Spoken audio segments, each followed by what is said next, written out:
ഒരിക്കൽ കൈലാസത്തിലിരിക്കുകയായിരുന്ന മാതാ പാർവതിയുടെ കണ്ണുകൾ ദൂരെയുള്ള ഒരു ശ്മശാനത്തിൽ പതിഞ്ഞു. അവിടെ വിശന്നു മെലിഞ്ഞ ദരിദ്രനായ ഒരു ശിവഭക്തൻ കത്തുന്ന ചിതയിലെ തീയിൽ നിന്ന് റൊട്ടി ചുട്ടെടുക്കുകയായിരുന്നു. വിശപ്പ് കൊണ്ട് അയാളുടെ വയറ് ഒട്ടിയിരുന്നിട്ടും അയാളുടെ മുഖത്ത് ഒരു പുഞ്ചിരി ഉണ്ടായിരുന്നു. മാതാ പാർവതിയുടെ മനസ്സലിഞ്ഞു. ദേവി ഉടൻ തന്നെ ഭഗവാന്റെ അടുത്തെത്തി പറഞ്ഞു, പ്രഭോ, അങ്ങയുടെ ഭക്തൻ വിശന്ന് മരിക്കാറായിട്ടും അങ്ങയുടെ മൗനമായി ഇരിക്കുകയാണോ? ഭഗവാൻ പുഞ്ചിരിച്ചുകൊണ്ട് പറഞ്ഞു, ദേവി പാർവതി, എന്റെ വാതിൽ എപ്പോഴും തുറന്നിട്ടിരിക്കുകയാണ്. ആർക്കും വന്ന് എന്ത് വേണമെങ്കിലും ചോദിക്കാം. പക്ഷേ എന്റെ യഥാർത്ഥ ഭക്തർ ഒരിക്കലും ഒന്നും ചോദിക്കാറില്ല. കിട്ടുന്നതിൽ അവർ സംതൃപ്തരാണ്. അവർ ചോദിക്കാത്തത് എനിക്ക് നിർബന്ധിച്ച് നൽകാനും കഴിയില്ലല്ലോ. അത്ഭുതത്തോടെ മാതാ പാർവതി ചോദിച്ചു, നാഥ, അങ്ങയുടെ ഭക്തർക്ക് വിശപ്പ് തോന്നാറില്ലേ? മഹാദേവൻ മറുപടി നൽകി, ദേവിക്ക് വിശ്വാസമില്ലെങ്കിൽ ദേവി തന്നെ അവനെ പോയി പരീക്ഷിച്ചു നോക്കൂ. പെട്ടെന്ന് മാതാ പാർവതി കീറിയ സാരി ധരിച്ച് നടുവളഞ്ഞ ഒരു വയസ്സായ സ്ത്രീയുടെ രൂപത്തിൽ ഭക്തന്റെ അടുത്തേക്ക് പോയി. ക്ഷീണിച്ച ശബ്ദത്തിൽ മാതാ പാർവതി അവനോട് ചോദിച്ചു, പുത്ര, ഞാൻ ഭക്ഷണം കഴിച്ചിട്ട് കുറെ ദിവസങ്ങളായി, എനിക്ക് 2 റൊട്ടി തരുമോ? ആ ചിതയിലെ തീയിൽ ആകെ 2 റൊട്ടികൾ മാത്രമേ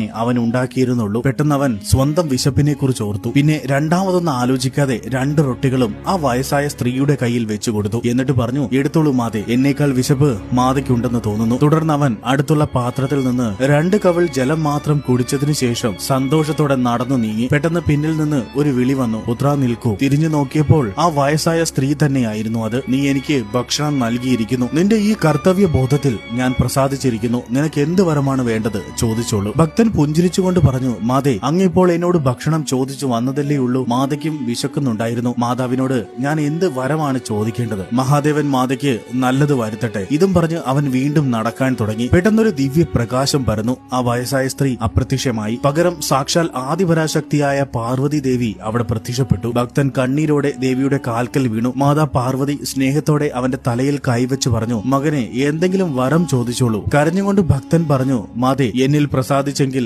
എനിക്ക് ഈ വരം മാത്രം മതി. എന്റെ കയ്യിൽ എന്തെങ്കിലും ഉള്ളിടത്തോളം കാലം അത് മറ്റുള്ളവരുമായി പങ്കിടാൻ എനിക്ക് കഴിയണം. ഇനി ഒരു നാൾ എന്റെ കയ്യിൽ ഒന്നുമില്ലാതെ വന്നാൽ അപ്പോഴും എന്റെ മുഖത്ത് ഈ പുഞ്ചിരി മായാതിരിക്കാൻ അനുഗ്രഹിക്കണം. മാതാ പാർവതിയുടെ കണ്ണുകൾ നിറഞ്ഞു. ദേവി മൗനമായി കൈലാസത്തിലേക്ക് മടങ്ങി. ഇതെല്ലാം കണ്ടുകൊണ്ട് മഹാദേവൻ പുഞ്ചിരിച്ചുകൊണ്ട് പറഞ്ഞു, കണ്ടോ പാർവതി, ഒന്നും ലഭിക്കാത്തത് കൊണ്ടല്ല എന്റെ ഭക്തർ ദരിദ്രരായിരിക്കുന്നത്. കിട്ടുന്നതൊന്നും അവർ സ്വന്തമായി വെക്കാത്തത് കൊണ്ടാണ്. വെറും കൈയോടെ ഇരിക്കുമ്പോഴും അവരുടെ മനസ്സ് എപ്പോഴും സന്തോഷമുള്ളതും നിറഞ്ഞതുമായിരിക്കും. ഈ കഥ നമ്മളോട് പറയുന്നത് നമുക്ക് ആവശ്യമുള്ളപ്പോൾ പോലും അത് മറ്റുള്ളവർക്കായി പങ്കുവയ്ക്കുന്ന